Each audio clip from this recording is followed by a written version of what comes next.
Why was my trip to Lisbon one of the best I ever had?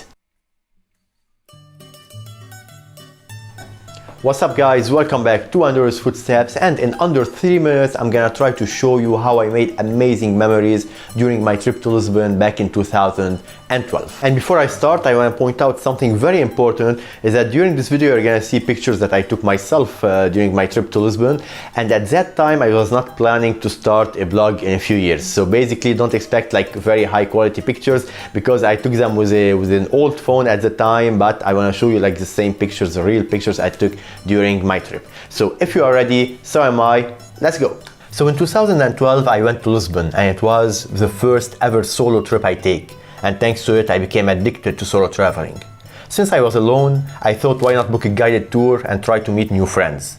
So the first day I went on a guided tour where we visited the beautiful streets of Alfama, the oldest neighborhood of Lisbon, before heading to the National Coach Museum, where you will find a unique collection of vehicles from the 17th and 18th century. The purpose was to preserve some of the vehicles belonging to the royal family. In addition, of course, to Lisbon's amazing cathedral. I met many amazing friends that day, and thanks to them got these photos taken. So the next day I went on a whole day tour to Sintra, which is the charming and beautiful Portuguese town surrounded by amazing natural sceneries. After that, we left for the breathtaking Cabo da Roca, where the land ends and the sea begins. It is said to be the most westerly point of mainland Europe. And guess what? Until the 14th century, it was believed to be the edge of the world. As you can see, I met 2 travelers from Japan. We quickly became friends and also got our diplomas for reaching Cabo da Roca. To be honest, we only paid for our diplomas, but we're still proud of having them.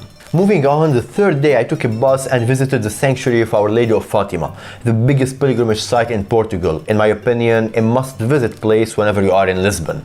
Every night I used to wander around the beautiful lit streets, try new restaurants, and enjoy the great atmosphere wherever I went. One night I also had dinner with the 2 friends I met from Japan.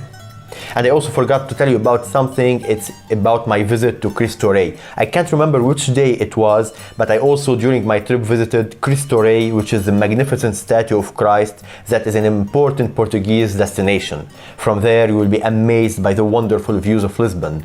To get there I took a ferry that crossed the river and catched the bus all the way up to the statue.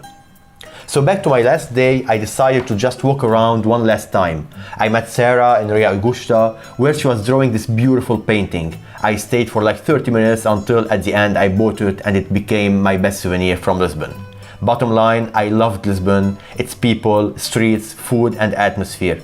And more importantly, thanks to Lisbon I experienced how beautiful it is to solo travel, to do whatever I want, when I want, and just to go wherever my legs took me. So guys, this was a brief description of my amazing trip to Lisbon back in 2012. You can find more information about it on my website wanderersfootsteps.com, where I wrote a full article with all details about this trip. I will also put in the description below this video all information about the guided tours that I took. I hope you like this video. Make sure to subscribe to my channel. Let me know in the comments below, what do you think about Lisbon? Have you visited it before? Also follow me on my Instagram account, and I'll be seeing you next time. Cheers!